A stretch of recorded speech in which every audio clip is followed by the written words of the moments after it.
नमस्कार प्यारे साथियों, आप सभी का फिर से एक बार स्वागत है आपके अपने इस यूट्यूब चैनल में, जिसमें EPF 95 से जुड़ी हुई तमाम खबरों के बारे में हम आपसे चर्चा करते हैं। डेली हमारा वीडियो नहीं आता है, हम हफ्ते में एक या दो ही वीडियो लाते हैं, लेकिन सब ऑथेंटिक जानकारी हमारे पास आती है, तभी हम आपके पास में वीडियो लेकर के आते हैं। क्या है आज के लिए आपकी गुड न्यूज़, क्या है आज के लिए आपकी बड़ी खुशखबरी? अपना खाता चेक करें। जो EPFO है, EPFO ने तुरंत मिलेगा आधा पैसा। ऐसा क्यों कहा है? 7500 की जो हमारी मांग है, वो 7500 की मांग पर क्या सरकार का फैसला है? प्रधानमंत्री मोदी जी का क्या स्टंट है? इसके क्या उन्होंने आदेश दिए हैं? क्या उनसे हम उम्मीद रख सकते हैं कि पेंशन धारकों के लिए क्या गुड न्यूज़ देने वाले हैं? इन तमाम खबरों पर लगातार हम आपसे चर्चा करते हैं। हफ्ते में एक या दो वीडियो आता है। हम लगातार आपसे ऐसे वीडियो से जुड़ नहीं पाते हैं क्योंकि समय का बड़ा अभाव जाता है। हम ये भी जानते हैं कि लगातार जो NS हैं, आपके लिए संगठन बड़ा ही मजबूती से आपकी बातें रख रहा है। क्या है पूरे वीडियो में आपके बारे में? आप वीडियो में अंत तक बने रहें। मैं सारी की सारी चीज़ें आपको बताने वाला हूं कि आपके लिए क्या गुड न्यूज़ आई है और क्या पेंशन धारकों के लिए खुशखबरी हो सकती है। अगर अभी तक भी आपने हमारा चैनल सब्सक्राइब नहीं किया है तो चैनल को सब्सक्राइब करें, ज़्यादा से ज़्यादा लोगों को शेयर करें, ताकि जितनी भी मोस्ट ऑथेंटिक खबरें हैं वो सारी की सारी मैं आपको बता सकूँ। चलिए वीडियो में आगे बढ़ते हैं और आगे बढ़ करके मैं सारी की सारी चीज़ें आपको बता रहा हूँ।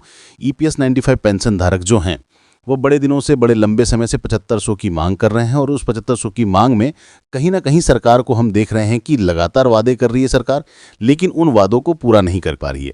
और जो EPS 95 के पेंशन धारक हैं, वो लगातार इस बात का मुद्दा उठाते हैं, लगातार अपनी बातों को सरकार के सामने रखते आए हैं। लेकिन EPFO ने आज के लिए क्या किया है, क्या ऐसा किया है जिसमें मैं आपको ये बताना चाहता हूँ कि उन्होंने ये बात कही है कि आधा पैसा सीधे खाते में आएगा। इस पर भी हम बात करते हैं, इस पर भी मैं आपको लेकर के चलता हूं कि EPFO ने ऐसा क्यों कहा है। इस पेपर की कटिल में आप देख ही रहे होंगे, ये आज की ही न्यूज़ है दोस्तों। ये EPFO का न्यूज़ आया है, जिसको मैंने जूम आउट करके इसमें लिया हुआ है। EPFO अब PF क्लेम में रिजेक्ट नहीं होगा। ये बेहद इंपॉर्टेंट खबर है आपके लिए कि EPFO ने ऐसा कहा है कि अब जो EPF क्लेम होगा वो बिल्कुल भी रिजेक्ट नहीं होगा, तुरंत मिलेगा आधा पैसा। अगर आप EPF का क्लेम करते हो तो EPF के क्लेम करने के दौरान आपको बिल्कुल भी देर नहीं होगा, आपको तुरंत ही पैसा मिलेगा। तुरंत ही सारी के सारी जितना क्लेम करोगे उसमें से आधा पैसा मिलेगा। क्या है पूरी खबर? पूरी खबर पे चलते हैं और एक एक करके आपको सारी डिटेल बताता हूँ।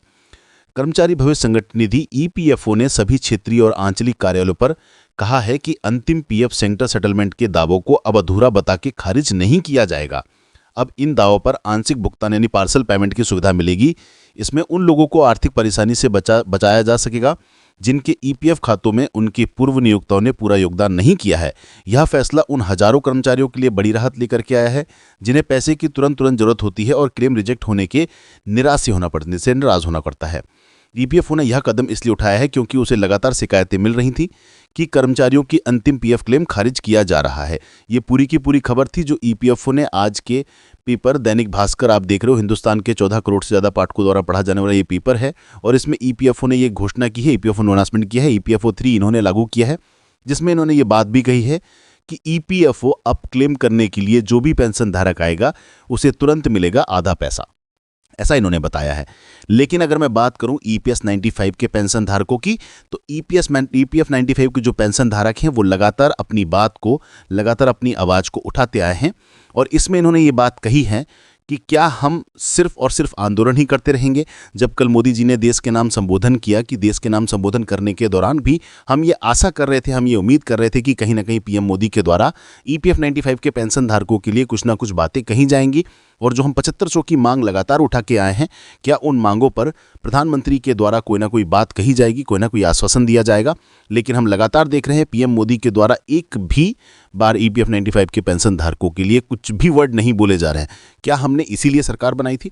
क्या हमारा यही उद्देश्य था कि हम ऐसी सरकार को चुनेंगे जो बिल्कुल भी हमारे वादों के खिलाफ सारी की सारी चीज़ें करेगी? हमने एक तरफ बिगुल बजा दिया है। NSCI का मैं बहुत बहुत शुक्रगुजार हूँ कि लगातार इस बात की मांग उठाते आई है। और इसके पहले मैं आपको बता दूं कि जो PF पेंशन धारक हैं, उन्हें PF पेंशन धारकों के लिए जो NSA हैं, NSA ने बिगुल बजा दिया है कि अगली आने वाली जो CBT मीटिंग होगी, उस CBT मीटिंग में हम सारी की सारी चीज़ें भूल जाएंगे और राष्ट्रीय लेवल पर व्यापक तरीके से आंदोलन करेंगे। व्यापक तरीके से आंदोलन की शुरुआत तो वैसे 25 सितंबर से ही कर दी गई है, लेकिन मैं आपको ये बात बता दूं कि हमने बेंगलोर में एक साथ एक जगह एकत्रित होना है और सारे के सारे लोगों ने एक ही आवाज़ में बोलना है, हमें 7500 प्लस DA की सुविधा चाहिए। कि इसके पहले पीएफओ के 3 और एक बात कही गई थी कि जब सीबीटी मीटिंग होगी तो सीबीटी मीटिंग में पीएफ यूजर्स को मिलेगा दिवाली गिफ्ट, बनने वाली न्यूनतम पेंशन जो होगी वो सेंट्रल बोर्ड ऑफ ट्रस्टी की बैठक होगी, आने वाली जो पेंशन है वो पेंशन आपकी बढ़ करके मिलेगी। इसमें माननीय निर्मला सीतारमण जी, हमारी जो वित्त मंत्री जी हैं, उस वित्त मंत्री के द्वारा भी बयान किया गया कि 8 करोड़ पीएफओ खाता धारकों को होगा फायदा। क्या होगा फायदा? ये बात भी कही गई थी कि न्यूनतम पेंशन जो है वो न्यूनतम पेंशन 1500 से 500 करने की बात, इसका प्रस्ताव रखा गया है। लेकिन अगर मैं आपको बता दूं साथियों, तो हमारे जो ईपीएस 95 के जितने भी कर्मचारी हैं, ईपीएस 95 के कर्मचारियों की एक ही मांग है कि हमारी जो मांग है वो 7500 को लेकर के है। हमें 7500 चाहिए, हमें और कुछ नहीं चाहिए, पर हमारी 7500 की मांग हो और साथ ही हम प्लस हमें डीए की सुविधा मिले। लेकिन सरकार ने इस पर आज की भी कोई ऐसी बात नहीं कही है।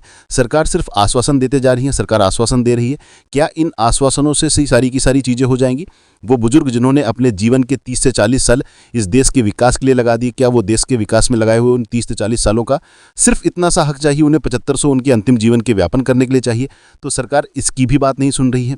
लगातार इस बात के लिए कमांडर अशोक राव साहब लगे हुए हैं, एनएसए की पूरी टीम लगी हुई है। एनएसए बार बार इस बात को उठाती आई है कि क्या हमारी मांगें पूरी कब होंगी, और इसी के लिए नेशनल रजिस्ट्रेशन कमेटी, राष्ट्रीय संघर्ष समिति जो है, उन्होंने बिगुल बजा दिया है। और इस बिगुल में उन्होंने ये बात कही है, मैंने कल की पिछली वीडियो में मैंने आपको ये बात भी बताई थी कि जो नेशनल रजिस्ट्रेशन कमेटी है, इन्होंने पत्र जारी किया है और पत्र में ये बात कही है कि हमारी मांगें पूरी नहीं हो रही, इसके लिए सरकार सिर्फ आश्वासन दे रही है।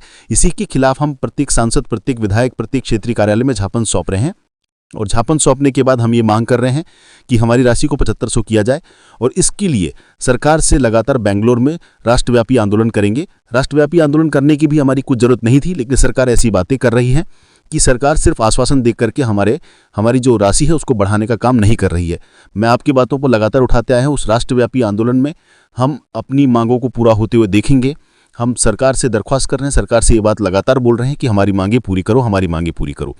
अगर वीडियो में आप नए हो तो वीडियो को सब्सक्राइब करें, ज़्यादा से ज़्यादा शेयर करें, ज़्यादा से ज़्यादा लोगों तक वीडियो को पहुंचाने की कोशिश करें। आज की वीडियो में इतना ही। बहुत बहुत धन्यवाद आपका। जय हिंद, जय।